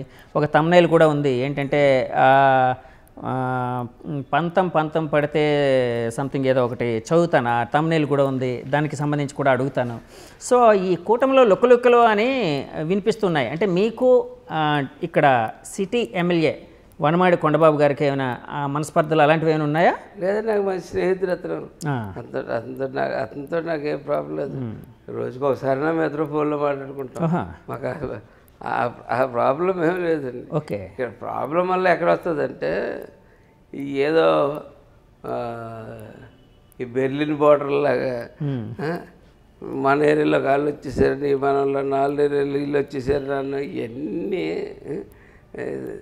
పూర్తిగా మెచ్యూరిటీ లేని అంటే మీ కార్యకర్తల వాళ్ళని అంటారా? కొంతమంది అంటే కొంతమంది వాళ్ళ, అందరూ కాదు, కొంతమంది ఉంటారు వాళ్ళకి మెచ్యూరిటీ లేక. ఓకే.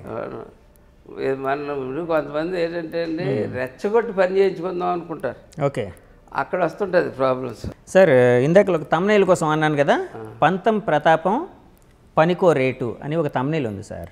ఇందాక నేను కొన్ని ఇంటర్వ్యూస్ స్క్రోల్ ఏమైనా దొరుకుతాయేమని స్క్రోల్ చేస్తూ ఉంటే ఏంటి సార్ అలాంటి తమ్నైల్స్ వచ్చే విధంగా ఏంటి అంటే మీరు ఏమైనా అట్లా పంతం ప్రతాపం పనికో రేటు, పనికో రేట్ అంటే మీరు ఏదైనా పని చేస్తే దానికి ఒక రేటు పెడుతున్నారు ఇట్లాగన్నట్టు ఇండైరెక్ట్గా వాళ్ళు నెగిటివ్గా పెట్టారు. సో అలాంటిది ఏంటి సార్, ఎందుకు ఆ తమ్నైల్స్ వస్తున్నాయి ఏంటి అసలు, అంటే దానికి కారణం ఎవరంటారు, దాని వెనక ఎవరున్నారు, అందులో నిజం ఉందా లేదా?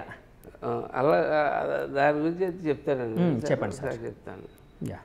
జర్నలిజం గురించి కూడా మనం మాట్లాడుకోవాలి కొంచెం. అవునండి. జర్నలిజంకి పూర్వం ఒక చదువుకున్నవాడు, ఒక విద్యావేత్త, సామాజిక కోణంలో ఆలోచించేవాడు, సమాజానికి ఏం పనికి వస్తుంది, ఈ నాయకుడి నుంచి ఏ అవుట్పుట్ తీసుకోవాలా, ఈ నాయకుడిని ప్రజలకి ఎలా పనిచేసేటట్టు చేయాలా అనే దాని మీద మీ కలం కదిలేది. అవునండి. అది ఆ కలం కదిలినంతకాలం ఈ లేవు. ఓకే. వీళ్ళేదో ఆశిస్తారు కొంతమంది. జర్నలిస్టులు మాకు ఉండేవారు, చాలా మంచి జర్నలిస్టులు ఉండేవారు. కాకినాడ జర్నలిస్టులకి మంచి పేరు, చాలా మంచి జర్నలిస్టులు. చాలా ఇది వచ్చింది కదా సోషల్ మీడియా వచ్చిన తర్వాత ఎవరి దగ్గర కూర్చుని ఆడొకటి పెట్టించుకుంటున్నాడు. అతన్ని నన్ను గుర్తించమంటే నాకెక్కడ ఖాళీ ఉంటుంది? ఒకసారి ఆలోచించండి ఇప్పుడు. అప్పటికి ఈ కాకినాడ తూర్పుగోదావరి జిల్లాలో గత 20 సంవత్సరాలుగా నా ఇంటి దగ్గర జర్నలిస్టులు తీసుకొచ్చి 1వ తారీఖు తీసుకొచ్చి గౌరవించి గిఫ్ట్ ఇచ్చి బ్రేక్ఫాస్ట్ ఇచ్చి పెట్టి పంపేవాడు నేను ఒక్కటే జర్నలిజం ఈ జిల్లా మొత్తం మీద. ఎప్పుడు నా దగ్గర రూపాయి ఉన్నా లేదా లేనప్పుడు అప్పు చేశానా సరే అది ఏ రోజు మానలేదు. నాకు ఆ జర్నలిజం అంటే అది గౌరవం. కానీ ఎవరో కొంతమంది పుట్టుకొచ్చి ఏదో రాయించి ఏదో రాస్తే వాటిని మనం పట్టించుకోవాల్సిన నేను పట్టించుకోవాలి. ఫస్ట్ స్టార్టింగ్లో కూడా ఇలాంటి ఒకటి ఇద్దరు రాస్తే మా అబ్బాయి నా నాన్నలతో మాట్లాడు ఏదో ఏంటెల్లో అంటారు. వద్దురా అలా అవి జర్నలిజం కాదు. అది జర్నలిస్ట్ గవర్నమెంట్ జర్నలిస్ట్ ఉంటుంది. జర్నలిస్ట్ ఎవరో నాకు తెలుసు ఇక్కడ వాళ్ళు ఏంటో. ఎందుకంటే కోపం వస్తుంది అంటే ఎంకన్నా అని చెప్పి మేమే చేసాం అప్పట్లో.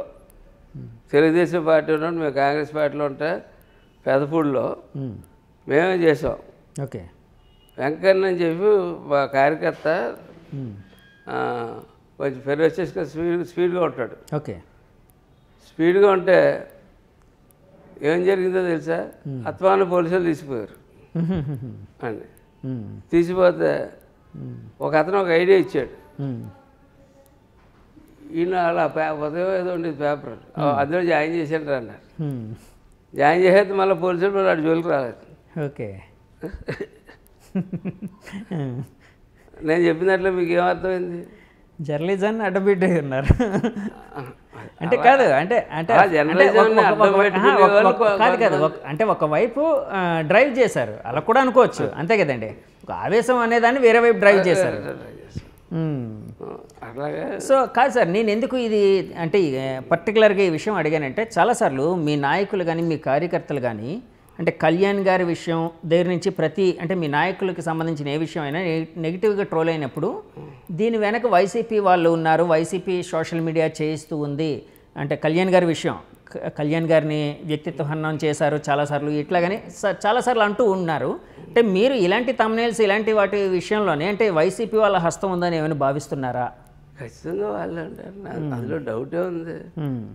ప్రస్తుతం బయటికి రావట్లేదు, లోపల నుండి చేస్తున్నారు పనులు ఇవన్నీ. ఎందుకు రాలేకపోతున్నారు? 7 నెలలు అయింది, నువ్వు ఎందుకు ప్రజల్లో రాలేకపోతున్నావు? మేము 2 నెలల్లోనే ప్రజల్లో ఉన్నామే, నువ్వు 7 నెలలు అయింది, 8 నెలలు పూర్తి అవుతుంది, నువ్వు ఎందుకు రాలేకపోతున్నావు? చంద్రబాబు యొక్క గొప్ప ఆలోచనలు, మనిషి ఎవరికి ఏం కావాలా, రైతుకి ఏం కావాలా, పాడి పంటలకి ఏం కావాలా, రేపొద్దు ధాన్యం అయిన తర్వాత 1వ తారీఖు ఖచ్చితంగా డబ్బులు వేస్తూ ఉన్నాడు. ఇవాళ పశు సంపదలు సెంటున్నర భూముల్లో ఇల్లులు కట్టేస్తే వాళ్ళ దూడ మేడ దూడ కోడి మేక ఉంటాయి, అవి ఎక్కడ కట్టుకుంటారు? ఇటువంటి ఆలోచనలు ఏమన్నా ఉన్నాయి అసలు? అసలు వ్యవసాయానికి ఆంధ్రప్రదేశ్ మన ఏరియాకి ఎవరైనా వచ్చారనుకోండి, నేను అందరికీ మీరు కళ్ళజోడు పెట్టించుకోండి అబ్బాయి అని చెప్తాను. తెలంగాణ వాళ్ళు ఎవరు వచ్చినా అది చూస్తే ఈ పచ్చదనం చూసి దిష్టి పెడతారండి. అటువంటి దాన్ని ఎక్కడ పంటలు లేకుండా చేసేసి ఇంకపోతే 4 ఓట్లు. ఎవరు సార్, ఎవరు చేశారు ఇదంతా? కన్నబాబు గారా మీ ప్రత్యర్థి? చేసింది కన్నబాబు. చంద్రశేఖర్ రెడ్డి అంటే ఇంకా రౌడీజం కబ్జా. ఇప్పుడు మా ఏరియాలో ఇప్పుడు చంద్రశేఖర్ రెడ్డి టైంలో కాంపౌండ్ వాళ్ళకి గ్రావెల్కి రేట్ వచ్చింది. కాంపౌండ్ వాళ్ళు ఎక్కడెక్కడ రిటైర్ అయ్యి ఉన్న వాళ్ళు వచ్చి కబ్బో వచ్చి ఇళ్ళలో కాంపౌండ్ వాళ్ళు కట్టుకుపోతే ఆ సైట్ వెళ్ళిపోవడమే. ఓకే. ఇప్పటికి ఖాళీ అవ్వట్లేదు చాలా సైట్లు. ఇప్పుడు ఒకటి చూస్తూ ఉన్నాం. కానీ వైసీపీ వాళ్ళు ఎక్కువ ఇప్పుడు మీ జమానాలో ఎక్కువ, అంటే మీరు ఎమ్మెల్యే అయిన తర్వాత మీ జమానాలో ఇక్కడ బాగా కాన్స్టిట్యుయెన్సీ మొత్తం ఇలాగా భూ ఆక్రమణలు ఇవి అవని చెప్పి ఏదో అంటున్నారండి. అంటే మనం ఖచ్చితంగా ఎక్కడ చెట్టు ఓపెన్ డిబేట్కి వస్తే ఓకే, అది ఓపెన్ ఛాలెంజ్ వాళ్ళకి ఇస్తున్నారా మీరు? ఓపెన్ ఛాలెంజ్ మా ఛానల్ సమక్షంలో పెట్టండి, మీ ఛానల్ సమక్షంలో పెట్టండి. ఓకే, ఖచ్చితంగా. సార్, ఇప్పుడు కన్నబాబు గారు అనగానే యాక్చువల్గా కన్నబాబు గారు కూడా కాపు నాయకులు, మీరు కాపు నాయకులు.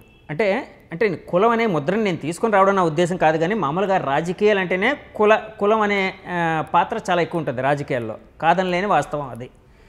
సో ఆయన ఇంతకుముందు అంటే ప్రజారాజ్యం పార్టీలో చిరంజీవి గారితో పనిచేశారు, తర్వాత మళ్ళీ కాంగ్రెస్కి వెళ్ళారు ఆయనతో పాటు, తర్వాత కాంగ్రెస్లో ఉండిపోయారు, వైసీపీలోకి వచ్చారు. సో ఆయనతో మీకేమైనా అంటే వ్యక్తిగతంగా ఏమైనా ఇదేమైనా అంటే మీరు ఆయన ఒక పోటీదారులుగా మొదటి నుంచి ఉండేవారా ఏంటి? అంటే ఇప్పుడు ఆయన యాక్చువల్గా ఆయన జమానాలోని ఒక మినిస్టర్గా పనిచేసినప్పుడు అంటే మరీ అంత ఓటమి అంటే 72,000 ఓట్ల మెజార్టీ సాధించారు మీరు. అంటే ఆయనది ఓటమి చాలా ఘోరమైన ఓటమి ఒక విధంగా చెప్పాలి అంటే. అంటే ఒక నాయకుడిగా ఆయన స్టేచర్కి తగ్గ ఓటమి కాదు అది. అంటే కొన్నిసార్లు ఓడిపోయినా కూడా స్టేచర్కి తగ్గ ఓటమి విజయం అనేవి ఉంటాయి కదండి. సో అలా జరగడానికి కారణం ఏమంటారు? అంటే మీ ప్రజలు ఏమనుకున్నారు ఇక్కడ? మొట్టమొదటిది కన్నబాబు గారు నాకు శత్రువు కాదు, ఓకే, నాకు మిత్రుడు. ఓకే, కాంగ్రెస్ పార్టీలో కలిసి ప్రయాణం చేసాం. ఆయన పిఆర్పి నుంచి వచ్చినప్పటికీ కాంగ్రెస్లో వచ్చిన తర్వాత కలిసి ప్రయాణం చేసాం. 14 ఎన్నికల్లో కాంగ్రెస్ పార్టీ పరిస్థితి తెలుసు కదా. కాంగ్రెస్ పార్టీ ఎవరు పోటీలు చేయలేని పరిస్థితుల్లో యాక్చువల్గా నేను రూరల్కి పోటీ చేద్దామని అనుకుంటే కన్నబాబు గారు రిక్వెస్ట్ మీద నేను మన సిటీకి వెళ్ళిపోయాను. ఓకే, యాక్చువల్గా అంత స్నేహం ఉండేది మా మధ్యలో. ప్రాబ్లం వల్ల ఏంటంటే ఆయన మా నాయకుడు దగ్గర నుంచి ఎదిగి మా మెగా కుటుంబం నుంచి చిరంజీవి గారు అఫ్కోర్స్ ఆయన ఇంకా అభిమానిస్తున్నారో లేదో నాకు తెలీదు. కళ్యాణ్ గారి గురించి తెలిసి, ఆ కుటుంబం ఏంటో తెలిసి, ఆ మనుషులు అలాంటిలో తెలిసి, ఆ ఇంట్లో మసిలి, ఆ ఇంట్లో తిరిగి కళ్యాణ్ గారి గురించి నోటుకు వచ్చినట్టు మాట్లాడి స్థాయి కన్నబాబుది కాదు అన్నది నేను కానీ మా ఇక్కడ ఉన్న వాళ్ళు కూడా ఎవరు కూడా జీర్ణించుకోలేదు. అదేంటంటే అది సందర్భం వచ్చినప్పుడు చూపించగలుగుతారు, కానీ అది సందర్భం రానప్పుడు వెళ్ళి ఇంటి మీదకి వెళ్ళి కొట్టారు, ఇంటికి వెళ్ళి గొడవలు పడి అలా గొడవలు పడలేరు కదా. సందర్భం వచ్చింది, నువ్వు మాట్లాడిన మాటలే నీకు వేళ తిప్పికొట్టాయి. నీకు పైపెచ్చామో నువ్వెవరో బాలాజీ అనో మీ నాన్ననో. నేను ఒకటి అడుగుతా చెప్పండి, ఓ 2 హిట్ సినిమాలు తీసినటువంటి డైరెక్టర్ ఎక్కడ ఉండాలా? ఎక్కడ ఉంటాడు? మీరు సినిమా రంగం నుంచి వచ్చారు కదా. 2 హిట్ సినిమాలు తీసినటువంటి డైరెక్టరు ఏ ఊర్లో ఉండాలి, ఏం చేస్తూ ఉండాలా? హైదరాబాద్లో ఉంటారు ఏమో అండి. అంటే ఇప్పుడు కథ రాసుకోవడానికి వచ్చి ఉండొచ్చు కదా. అంటే ఇప్పుడు మీరు వాళ్ళ బ్రదర్ కళ్యాణ్ గారి కోసం అంటున్నారు అంతేనా? అంతే, కళ్యాణ్ కృష్ణ గారి కోసం అంటున్నారు. కళ్యాణ్ కృష్ణ గారు ఎవరినైనా డైరెక్టర్ ఆయన గురించే మాట్లాడుతారు. ఓకే, మంచి కళాకారుడు, 2 మంచి సినిమాలు తీసేటు. అంటే అక్కడికన్నా ఇక్కడ ఎక్కువ గిట్టుబాటు అవుతుంది కాబట్టి ఇక్కడ కూర్చొని ఈ కంపెనీల చుట్టూ ఇళ్ళ చుట్టూ తిరుగుతాయి. ఈ కంపెనీలు చెప్తా, ఖాళీ సైట్లు, కబ్జా సైట్లు, ఎన్ని సైట్లు, ఎన్ని బాలాజీ అన్న అతను ఎంతమంది ఎవడింట్లో కట్టుకున్నా, ఎవడన్నా ఇల్లు కట్టుకుంటే ఎవడింటి పంటనే ఇసుక వేసుకుని మెటీరియల్ వేసుకుంటే అక్కడికి వెళ్ళిపోవడం, డీవియేషన్ ఉందా లేదా చూడటం, డీవియేషన్ ఉంటాయి, ఇల్లు ఆపేయడం, ఇదే పని.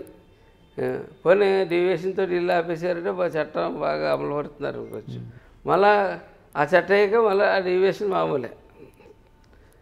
ఇటువంటి ఒకటి కాదు, 100 కాదు. ఏం చేసావు నువ్వు? బీచ్ ఇవాళ కాకినాడ, నీ దాంట్లో ఉన్న దాంట్లో కాకినాడ బీచ్ని మనం ఏం డెవలప్ చేస్తాం? డెవలప్మెంట్ మీద ఏం దృష్టి పెట్టారు? ఒక్కరికి సరైన మంచినీరు ఇచ్చారా? ఒక మంచినీరు, ఒక్క రోడ్డు వేసారా? నేను 200 రోడ్లు వేసాను, 8 నెలలు తిరుగుకుంటా. 200 రోడ్లు అడిగిన చోట ఎలా రోడ్డు వేసుకుంటా. ఇప్పుడు పైప్ లైన్ మార్చి నాటికి పైప్ లైన్ పూర్తి చేస్తాం. 145 వాటర్ ట్యాంకులు క్లోరినేషన్ చేసి వాష్ చేస్తే బ్రహ్మాండమైన వాటర్ వస్తుంది. కానీ మన ఇళ్ళ దగ్గర గొత్తులోకి చెత్త వాటర్ వస్తుంది. అదే అంటే పైప్ లైన్ ఎప్పుడు 90స్లో వేసిన పైప్ లైన్లు ఇప్పటికి మార్చకపోవడం, చేయకపోవడం, బ్రహ్మాండమైన పథకాలు ఉంటాయి. దృష్టి వాటి మీద పెట్టకుండా దృష్టి వేరే వాటి మీద పెట్టి చేసుకుంటూ వెళ్తా. ఈ కాకినాడకి ఏం చేశారని ఇవన్నీ ఒక కారణం కాదండి. 72,000 మెజార్టీ వచ్చిందంటే ఒక కారణం కాదు. కానీ ఈ 72,000 మెజార్టీ నాకు వేళ కత్తి మీద స్వామిలో ఉంది. నాకు అంత ఒత్తిడి ఉంది నా మీద. అంతమందికి నేను పనిచేసి ఒత్తిడి. అందులో కొంతమంది అసంతృప్తి చెందవచ్చు. నాకు ఆ ధైర్యం ఉంది, నాకు ఆ నమ్మకం ఉంది. వాళ్ళందరినీ కూడా అసంతృప్తిగా ఉన్న వాళ్ళని కూడా టైం కొంతకాలం మిల్లిగా అసంతృప్తిని డైల్యూట్ చేయగలుగుతారు అనే నమ్మకం అయితే మీకు ఉంది డెఫినెట్గా. ఎందుకంటే నేనేమో అన్యాయం చేయలేదు వాళ్ళకి. వాళ్ళు నా మీద పెట్టుకున్న ఆశలు చేయలేకపోవచ్చు. ఆశలు ఎక్కువ పెట్టుకున్నారంటారు, పెట్టుకున్నా చేయలేకపోవచ్చు. అట్లా సరిదిద్దుకునే టైం ఉంది. ఒకరికి చేసుకుంటూ వస్తూ ఉన్నాం. అలాగే సైమల్టేనియస్గా పార్టీని ఎంత చేయాలో ప్రజలకు కూడా చేయాలి. కాబట్టి ముందు ప్రజలకి కావాల్సినవి ఇవాళ ఏ ఊరు వెళ్ళండి కరెంటు పోలు. ఎందుకు కరెంటు పోలు అడుగుతారు?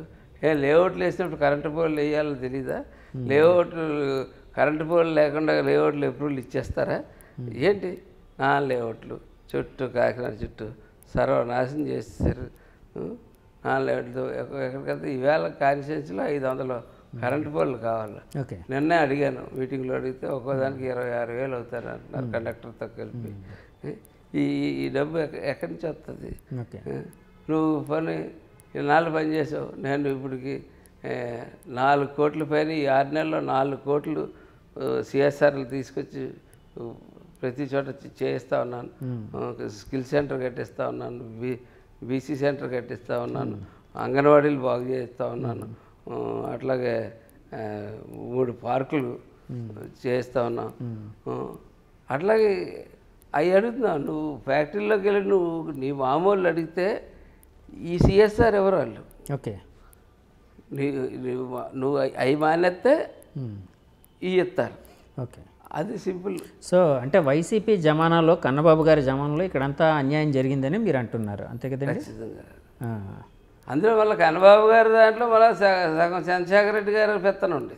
ఓకే సార్, చంద్రశేఖర రెడ్డి గారు అంటే నాకు గుర్తొచ్చింది, ఆ మధ్య మీ అధినాయకులు కళ్యాణ్ గారు వచ్చినప్పుడు, పవన్ కళ్యాణ్ గారు వచ్చినప్పుడు అక్కడ షిప్లోనే బియ్యం స్మగ్లింగ్ ఇలాంటివన్నీ నడుస్తూ ఉన్నాయని చెప్పి ఆయన అంటే ఎలిగేషన్ చేయడం, తర్వాత షిప్లోకి వెళ్ళేటప్పుడు ఆయన ఆపారని ఆయనే స్వయంగా చెప్పారు మీడియాలో. నన్ను కూడా రానివ్వలేదు, యాజ్ ఎ డిప్యూటీ సీఎంగా నన్ను కూడా రానివ్వలేదు అంటే అంత అరాచకం ప్రబలిపోయింది అన్నట్టు ఆయన కొన్ని ఆరోపణలు అయితే చేశారు. ఏంటి సార్ ఆ కథ? అంటే చాలామందికి తెలియదు, అసలు మీరు దగ్గరగా ఉన్నారు కాబట్టి అడుగుతున్నాను, ఏంటండి అది? సరే ఇప్పుడు ఒక విషయం చెప్తాను.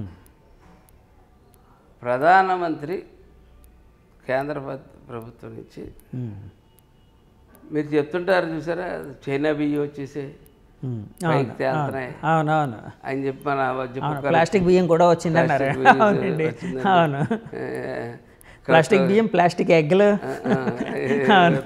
చెప్పారు కదా.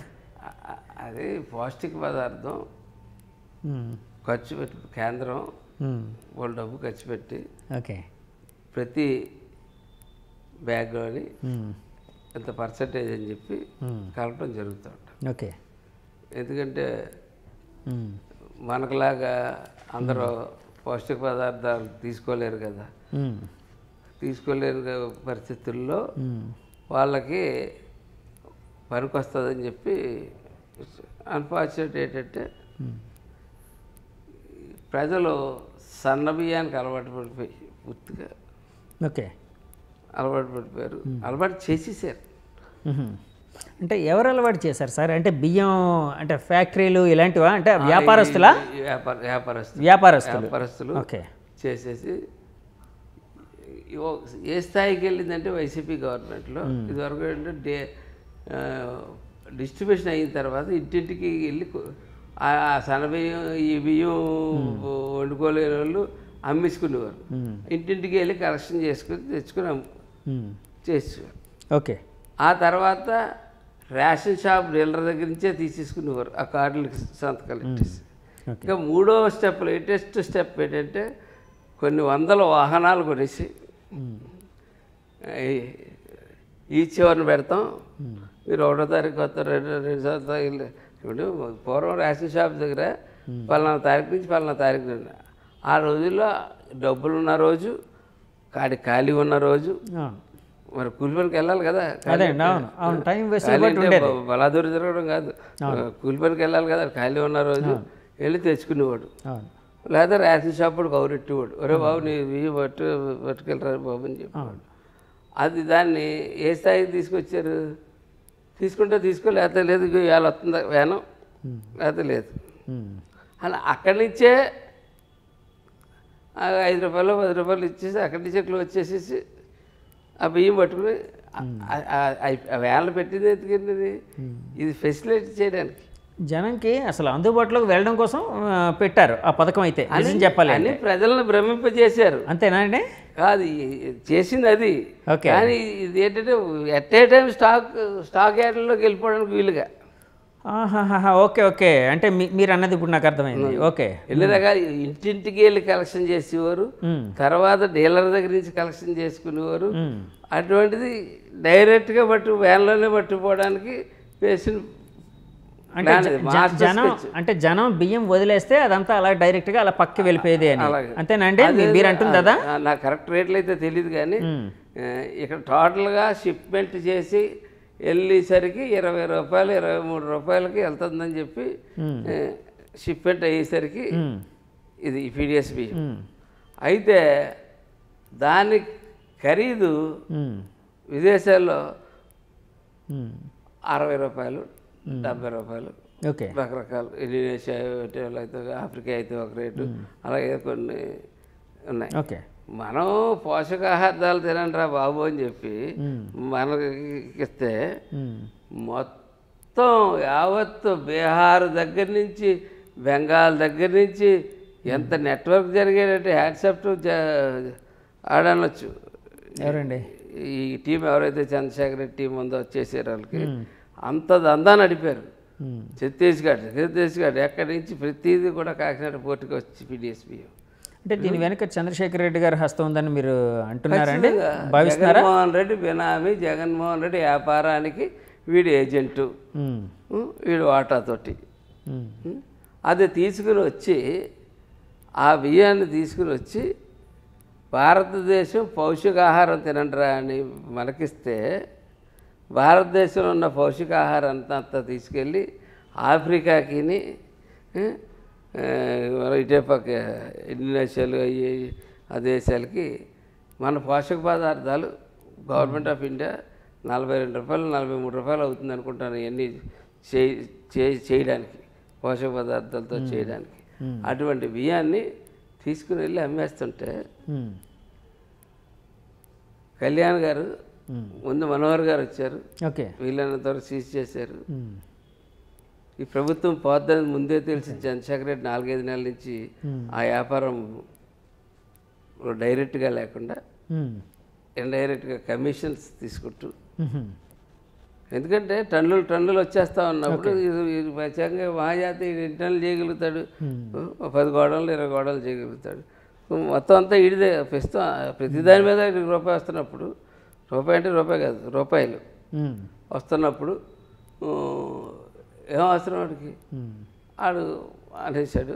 వాళ్ళ తమ్ముడు మటుకు చేస్తా ఉన్నాడు, ఆ తమ్ముడు ఏది దొరికి మొత్తం మీద షిప్ని ఆపడం జరిగింది. కళ్యాణ్ గారు వచ్చిన తర్వాత దానికి 1350 టన్నులు అన్లోడ్ చేయడం కూడా జరిగింది. కానీ ఆవేళేమో ఎస్పీ గారు వాళ్ళ సిస్టర్కు వేరే పిల్లలు పెట్టారని ఎస్పీ గారు ఊళ్ళో లేరు. ఈ ప్రోటోకాల్ ఆవేళ ఇది జరుగుతూ ఉంది, ఎలక్షన్ కోడ్ ఏదో ఉంది, ఎలక్షన్ కోడ్ ఉండడం వల్ల సరైన ఇది కూడా ఫోర్స్ కూడా ఆయనకి ఇవ్వలేకపోయారు. ఏమైనా టోటల్గా ఆవేళ అక్కడ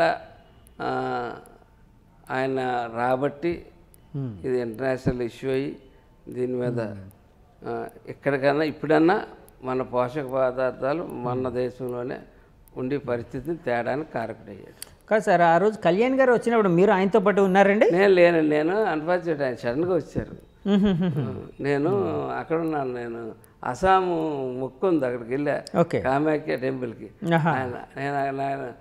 నేను అక్కడ ఎయిర్పోర్ట్లో దిగుతుంటే ఈయన వస్తున్నారని చెప్పి. అంటే ఆయన కళ్యాణ్ గారు ఇక్కడికి వచ్చిన తర్వాత నన్ను షిప్లోకి అలౌ చేయలేదు అని ఒక మాట అయితే మీడియా ముందు అన్నారండి, అది జరిగిందా సార్? అది జరిగింది. అంటే ఒక పోలీస్ ఆఫీసర్ లేకపోతే నేవల్ ఆఫీసర్ ఎవరో ఆపారు నన్ను, షిప్ వాళ్ళు ఎవరో ఆపారు. ఎగ్జాక్ట్గా వాట్ హ్యాపెండ్ అయితే నేనైతే అక్కడ లేను కాబట్టి నేను అక్కడైతే వాళ్ళు చెప్పేది హైట్ ఉంది, సైక్లోన్ ఉంది కాబట్టి ఆయన ఏపీ కదా రిస్క్ అని చెప్పి ఏదో వంకలు అంటారు అవి. మీరు అలాగే భావిస్తున్నారా? అలాగే భావిస్తున్నాను. వంకలు ఆయన అంటూ షిప్ ఎక్కితే పరిస్థితి ఇంకొక రకంగా ఉంది. అంటే కాదు, ఒకవేళ ఆయన షిప్ ఎక్కితే పరిస్థితి ఏ విధంగా ఉండేది అంటే అది అంటే అక్కడ ఉన్నవి బయటపడతాయనా ఏంటి, వాళ్ళ భయం ఏమై ఉండొచ్చు ఒకవేళ మీరు చెప్పింది నిజమైతే? అంటే ఒక రకంగా ఒక భయం ఏర్పడుతుంది. అవసరమైతే షిప్ ఎక్కేస్తాడు రా, అవసరమైతే ఇంటర్నేషనల్ లిమిట్స్లో కూడా పర్మిషన్ తెచ్చుకుని వెళ్ళి ఆపగలడు. ఇప్పుడు ఏదో సినిమాల్లో చూపించారు, ఇలా సినిమా కథలు చెప్తున్నాను నేను అంటున్నాను అనద్దు. ఒక క్రిమినల్ ఇంటర్నేషనల్ సీలోకి వెళ్ళిపోతే తప్పించుకోగలని అనుకుంటే వాడిని కూడా రప్పించి తీసుకొచ్చిన పోలీస్ ఆఫీసర్ని చూసాం. సూర్య సినిమా సింగం 3 2 దేంట్లో చూసాం. అట్లాగా వీళ్ళు ఏదో చెప్తారు, వీళ్ళు వైసీపీ వాళ్ళు, వైసీపీ పనికిమాలిన మీడియా ఉంటుంది కొంత, ఆ మీడియా ఏదో చెప్తుంది సినిమాటిక్గా. ఆయన ఏమో అంత హైటైడ్లో ఎత్తి ఎగరేస్తుంటే కెరటాలు, ఆయన అందులోకి వెళ్తే సినిమాటిక్గా వెళ్తాడు. ఏ హీరో వెళ్ళాడు చెప్పండి సినిమాల్లో? ఒడినెట్టి పడవ ఊపడం తప్ప ఏ హీరో వెళ్ళాడు? ఆ సీల్లోకి అంత సీల్లోకి ఏ హీరో వెళ్ళలేదు. ఒడినట్టే మీరు ఫీల్డే కదా, ఒడినట్టే పడవ ఊపుతారు అంతేనా. అంత అలాగే బ్లూ మ్యాట్ గ్రీన్ మ్యాట్ వస్తాయి కాబట్టి గ్రాఫిక్స్ వస్తాయి కాబట్టి గ్రాఫిక్స్ తర్వాత ఇంకా అలా కాదు సార్. ఇప్పుడు మీరు అన్న మాటనే వాళ్ళు వైసీపీ వాళ్ళు చాలా అన్నారు, ఇది సినిమా కాదు, ఆయన ఏంచి ఎలా పడితే అలాగే షిప్ను ఆపడానికి లేకపోతే ఇంటర్నేషనల్ జలాల్లోకి వెళ్ళిపోవడానికి, ఇదంతా సినిమా హీరోగా ఆయన రాజకీయ నాయకుడిగా అనుకోవట్లేదు, తను ఇంకా సినిమా హీరోగానే భావించుకుంటున్నాడు పవన్ కళ్యాణ్ గారని వైసీపీ వాళ్ళు చాలామంది అంటే, లేకపోతే వాళ్ళ కొన్ని మీడియాలో వచ్చింది. ఇంకా సినిమా హీరో రాజకీయ నాయకుడు రెండుని ఎన్టీఆర్ చేయలేదా, ఎన్టీఆర్ చేయలేదా, ఓకే రెండు చేసి ప్రతిభ ఉంది. నువ్వు చేయట్లేదా, సీఎం చేసావు, క్రిమినల్ చేసావు, రెండు నువ్వు చేస్తా. ఎవరండి? జగన్మోహన్ రెడ్డి. ఓకే, సీఎం చేసావు, క్రిమినల్ చేసావు, రెండు యాంగిల్ నీ దగ్గర ఉన్నాయి కదా. ఒక క్రిమినల్ యాంగిల్ ఉంది, ఒక సీఎం యాంగిల్ ఉంది, రెండు యాంగిల్ నీ దగ్గర లేవా? Politician angle, criminal angle. ఇప్పుడు జగన్మోహన్ రెడ్డి గారి పార్టీ పరిస్థితి ఎలా ఉందండి?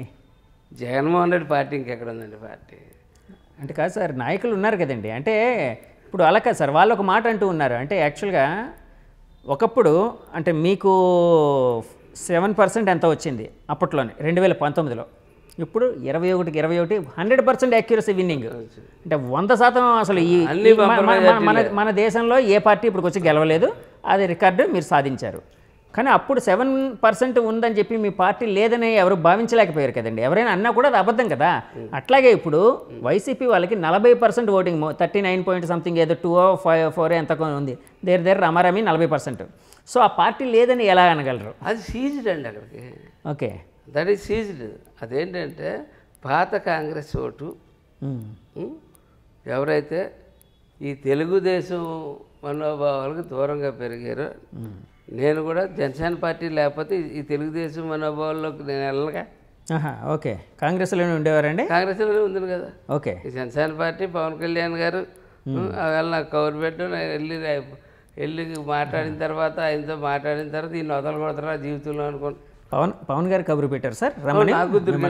పవన్ గారు కందులు దుర్గేష్ గారిని మిమ్మల్ని? ఓకే ఓకే, వెళ్ళామండి. వెళ్ళిన తర్వాత వారిని కలిసిన తర్వాత ఆయన పార్టీలో జాయిన్ అవ్వమని గట్రా ఏం చెప్పలేదు, కానీ మాతో మంచి చెడ్డ రాజకీయం మాట్లాడి వచ్చిన వెంటనే మేము సార్ జాయిన్ అవుతాం సార్ తీసుకోండి అని చెప్పాం.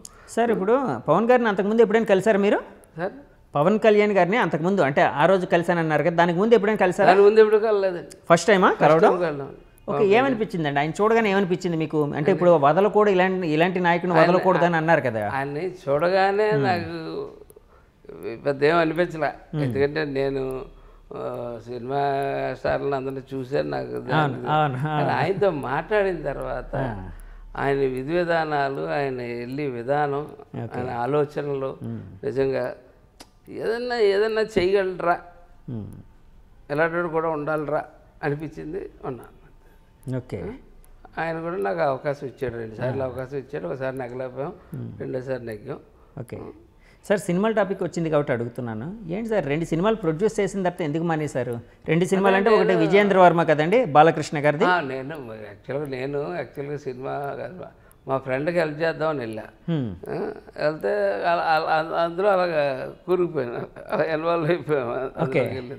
అంటే సినిమాలు ఇంకా ఆ సినిమా చేసి వెళ్ళిపోతుంటే ఆ సినిమా విజయేంద్ర వర్మ 2 సంవత్సరాలు చిల్లర పట్టేసింది. ఓకే, ఈ లోపల శ్రీరామదాస్ ఆఫర్ వచ్చింది, శ్రీరామదాస్ తీసాం.